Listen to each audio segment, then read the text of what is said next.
o próximo fazer algo ou ter uma conduta que eu ache correto, sendo que eu não consigo. Então nós devemos ser indulgente com as imperfeições dos próximos, porque na verdade a imperfeição do próximo é só diferente da minha, porque todos somos imperfeitos. Então quando passarmos a analisar isso, vamos ser mais indulgentes. E perdão, todos necessitam do perdão, todos, porque todos erramos.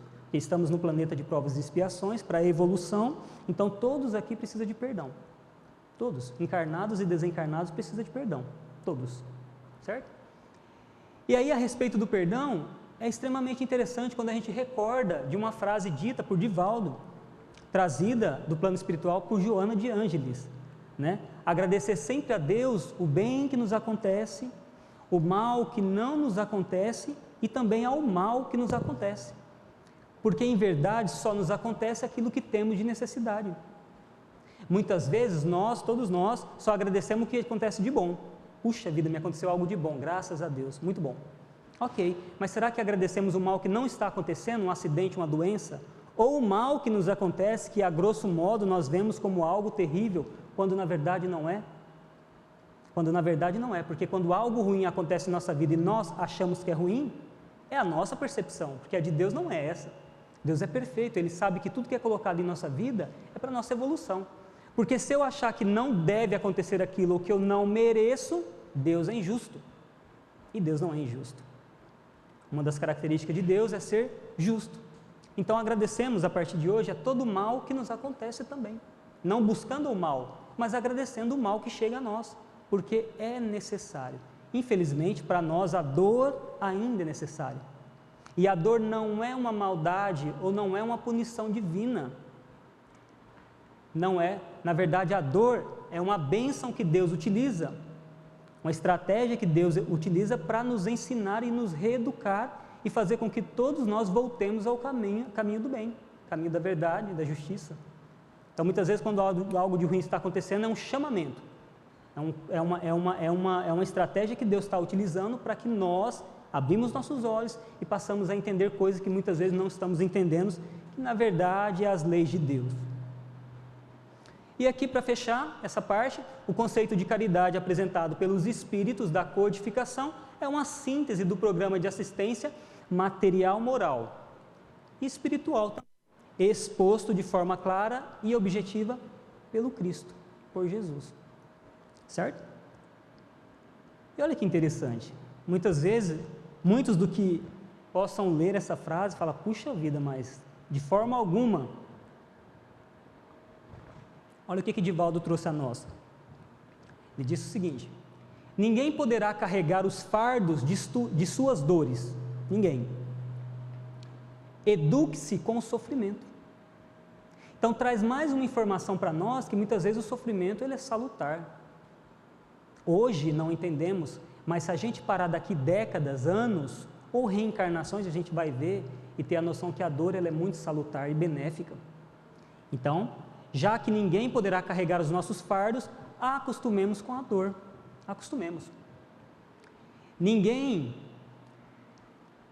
com o sofrimento e com as dores. Ninguém entenderá os problemas complexos da sua existência. Não é verdade? Muitas vezes a gente fala assim, puxa, mas fulano não me entende. Eu estou falando uma coisa e ele não me entende. Muitas vezes não entendemos mesmo, porque todos nós estamos em estágio evolutivo diferente. Então ninguém poderá entender suas problemáticas ou os problemas complexos. O que devemos fazer? Exercite o silêncio. Em verdade, o silêncio também é oração. O silêncio é oração. Quando nós estamos em silêncio, estamos abertos à conexão com o alto para aprender algo, ou para os bons espíritos nos intuir de algo, ou nos ensinar algo, ou vibrar ao nosso favor a respeito de algo. Se estamos agitados, não ouviremos, não teremos sintonia nem vibração. Exercite o silêncio. Ninguém seguirá com você toda a vida.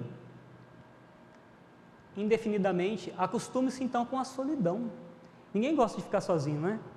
Mas a solidão é outro ponto. Se ela existe, é porque ela tem uma finalidade. Se a gente parar, tudo que existe em nossas vidas tem uma finalidade. A dor, o sofrimento, a solidão. O que resta a nós, encarnados e desencarnados, entender é que, para que serve? Para que serve a dor, Para que serve o sofrimento? Para nada? Deus criou para nada. Ele se confundiu e criou algo que não tem utilidade. Não, tem utilidade. E como que vamos entender a utilidade? Depende, cada vida tem uma utilidade.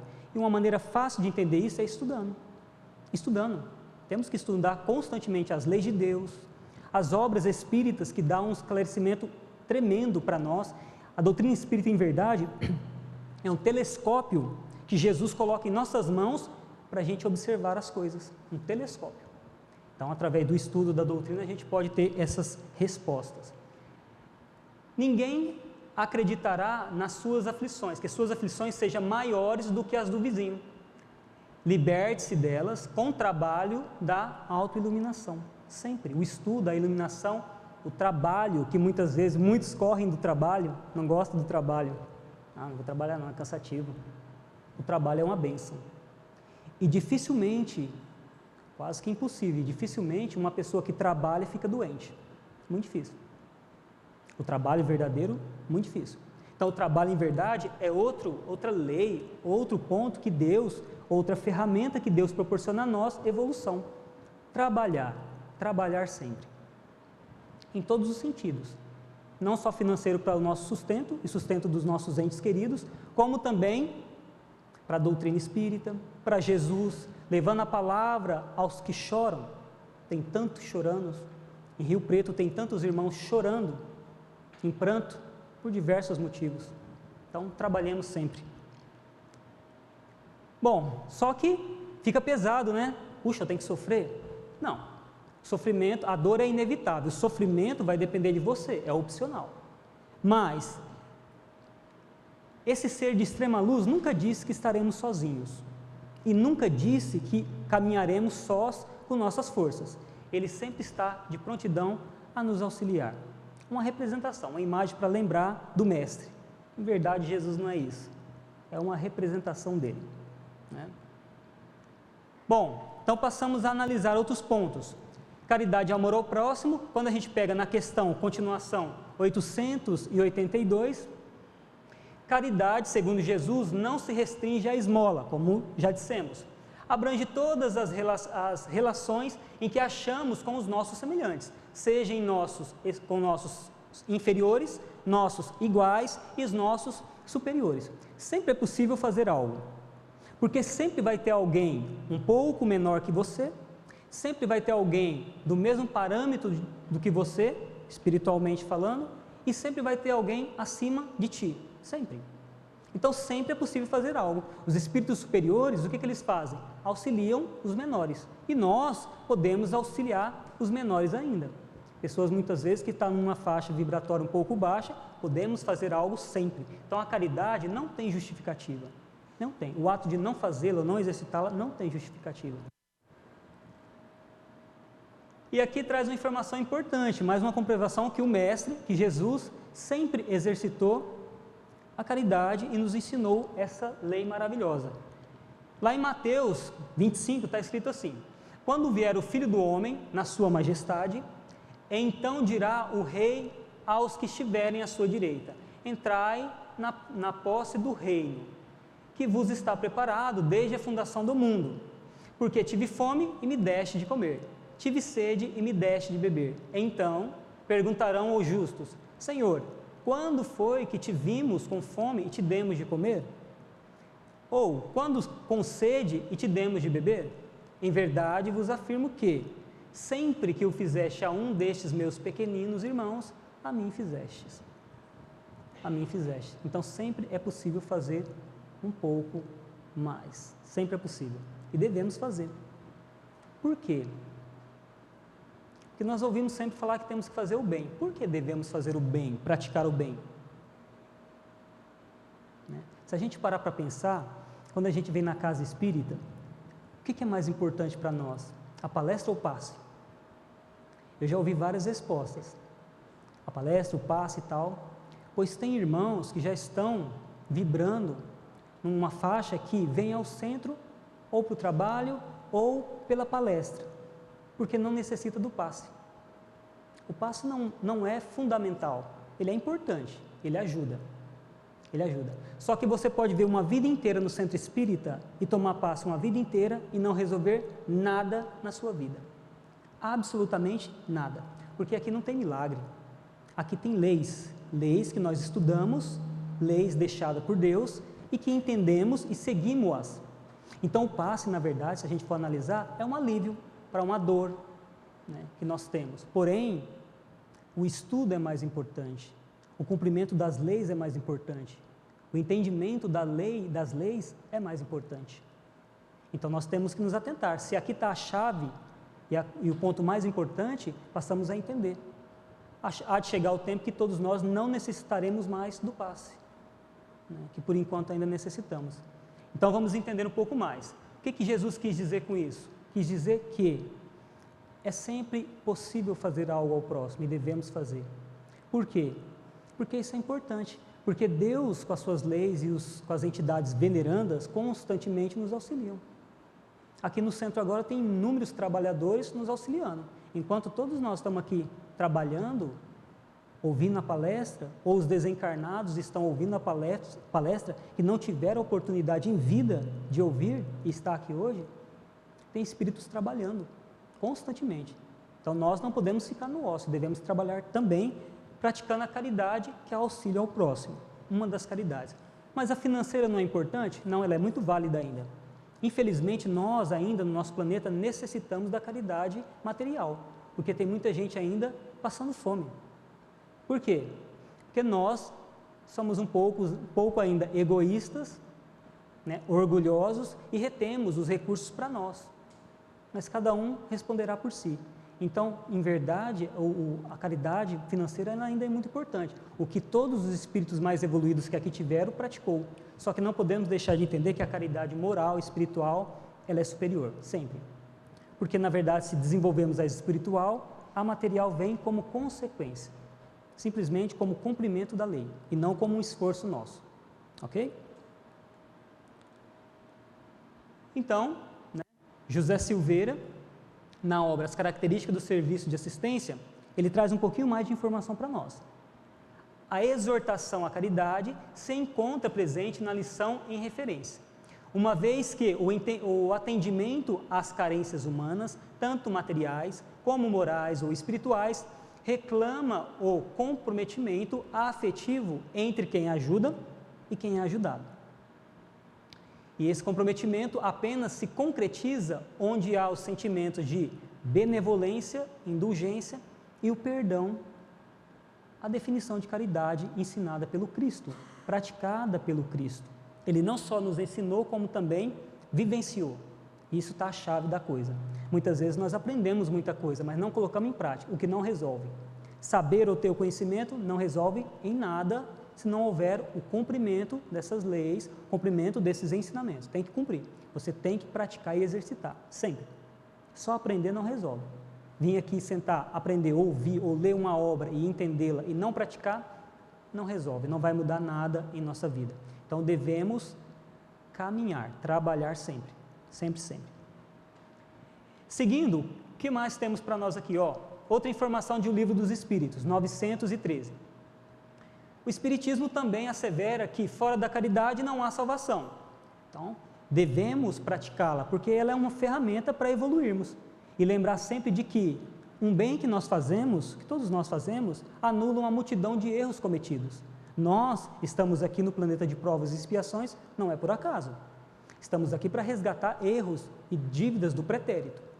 Só que elas podem ser anuladas ou atenuadas. Vai depender do trabalho na caridade, no trabalho em prol do próximo. Porque quando as entidades chegam a nós e encontram qualquer um de nós, encarnados e desencarnados, trabalhando em prol de alguém ou de um bem maior, é determinado que as nossas provas, ou muitas vezes nossas expiações, sejam amenizadas ou anuladas, sempre. Porque se a lei de causa e efeito serve para coisas erradas que todos nós fazemos, também serve para coisas boas. A lei é uma só, o cumprimento tanto é para o positivo quanto para o negativo, sempre. Então, passamos nós a pensar nessa referência também. E aí, fora da caridade não há salvação, uma vez que somente a prática na caridade é capaz de salvar-nos das próprias imperfeições, das próprias, né? É igual muita gente reclama, puxa, mas eu tenho tantos inimigos, tanta gente fala mal de mim, me persegue. Não tem problema. Se uma pessoa não gosta da gente, não tem problema algum. Não faz mal para nós. O importante é nós não sermos inimigos de ninguém. Se o outro não gosta da gente, o problema é dele. Ele vai responder por isso de acordo com a lei de causa e efeito. Agora, quando nós somos inimigos de alguém, aí o problema é nosso porque nós estamos doentes. E estamos plantando causas para ter novas colheitas. Então, temos que pensar sempre nisso. Então, não fiquemos preocupados com os inimigos, né? Eles se definem nossos inimigos, mas em verdade não são também. São só ignorantes, espíritos que precisam entender um pouco mais e se intitulam nossos inimigos, mas não são. São nossos irmãos queridos, né, que Deus ama infinitamente, sem distinção. O bandido, o traficante, o ladrão, o assassino, né, aquele nosso irmão que muitas vezes provoca atentados suicidas, né, e mata centenas de pessoas, né, são nossos irmãos queridos, que Deus ama igualmente eles do que a qualquer um de nós, igualmente. Até ter um cuidado um pouco mais, porque é o filho doente que precisa de atenção. Porque o filho são já está caminhando, ama de igual maneira, mas o filho que está deturpado em seus pensamentos, em suas condutas, merece um pouco mais de atenção. E Deus ama infinitamente, ok? Se a gente pensar que Ele ama os vermes de igual maneira que ama um anjo, a gente tem essa confirmação. Então é capaz de salvar-nos das nossas próprias imperfeições, por libertar-nos do egoísmo e orgulhos que são as chagas da nossa imperfeição e do nosso atraso evolutivo. Sentimentos incompatíveis com a justiça, amor e a caridade. E aqui no Evangelho, segundo o Espiritismo, também tem outra informação importantíssima. Já comentamos um pouco. Todos esses ensinos levam-nos ao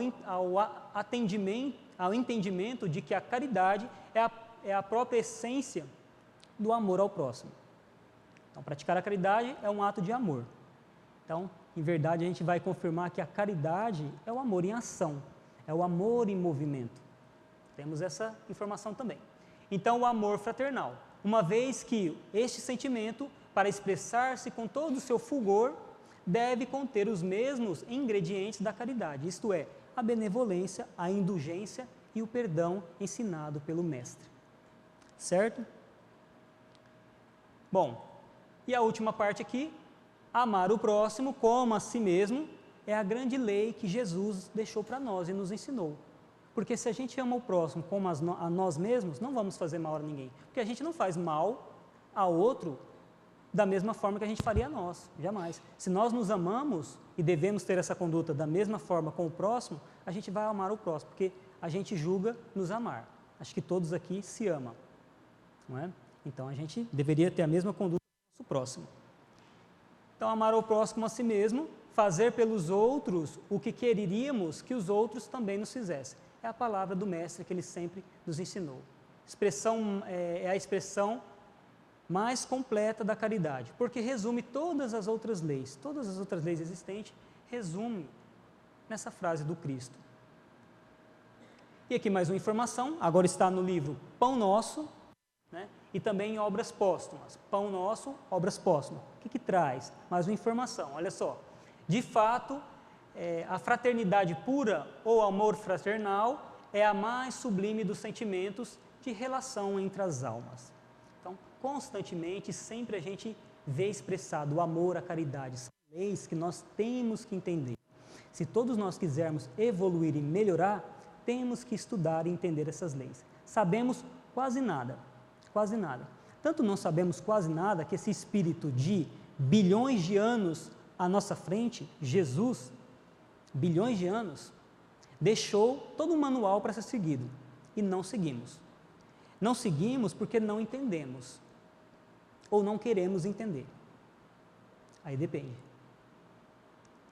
Então a gente tem que pensar um pouquinho mais, porque esse espírito está muitos anos na nossa frente, muitos anos.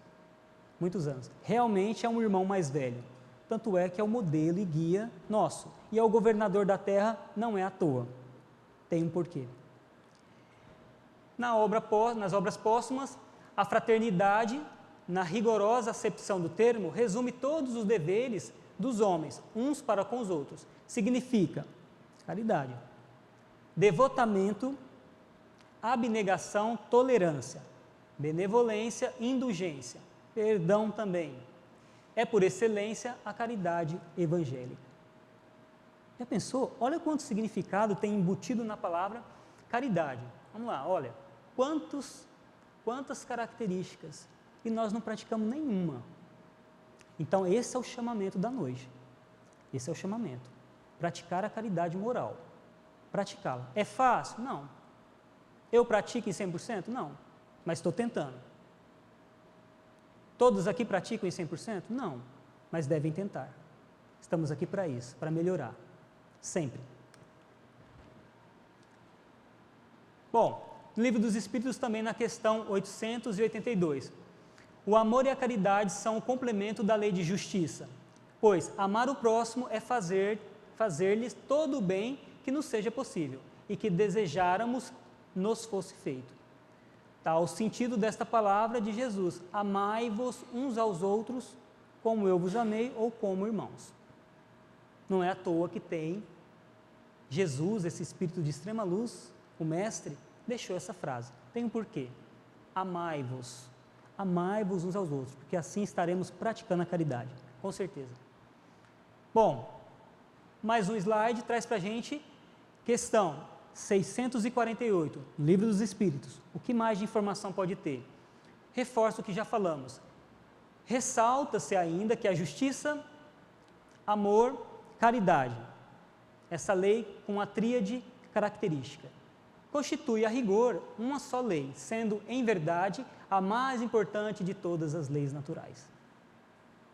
Dentre todas as leis, essa é uma das principais, se não a principal.